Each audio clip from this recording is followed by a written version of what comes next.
The demons want man to think that we're not pivotal in God's material creation. They don't like this idea of being special. Because look, if the earth is special, that means a special God put it there. And if there is a special God, I'm responsible for my sins. And theistic evolution basically ends up portraying God as a kind of monster who uses a method of creating human beings, which makes human beings seem very insignificant in God's plan. The problem with the evolution paradigm is it assumes that everything can be random and purposeless. That's why you can have people like Hitler, Stalin being mass murderers, because they bought into the whole evolution paradigm that life is purposeless and so humans have no meaning and have no worth. Evolutionism, in its atheistic form or in its theistic form, both of these systems thrive on censorship and intimidation. In the evolutionary scenario, when theistic evolution is taught, young people are being told that God deliberately created the world that we see, that he used a process involving hundreds of millions of years of death, deformity, disease, and extinctions to produce the human beings that he wanted to create from the beginning. The modern scientism we have now tells us that everything has been by chance, random, violent, purposeless, hostile world that we're living in, with an equally hostile, random, purposeless past, which makes us feel worthless, not very special.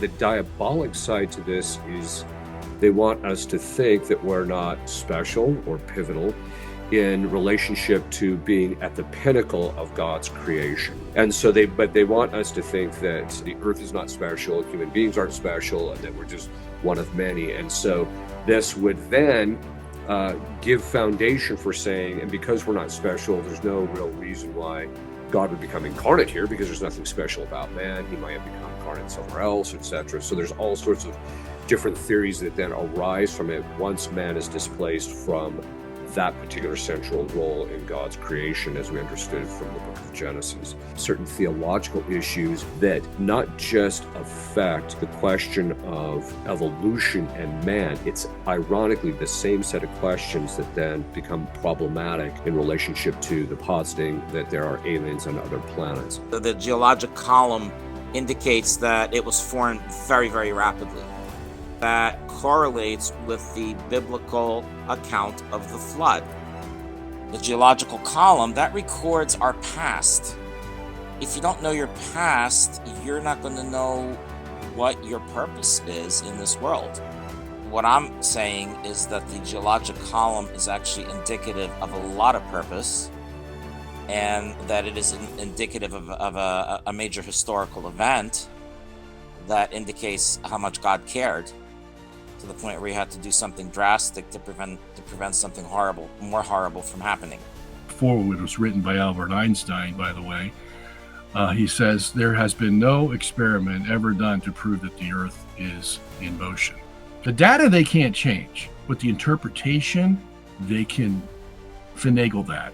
I have quotes from probably 30 different scientists who have said the same thing. And famous scientists who write the books, the articles, peer-reviewed, everything, they're all in on this, and they know that it's never been proven.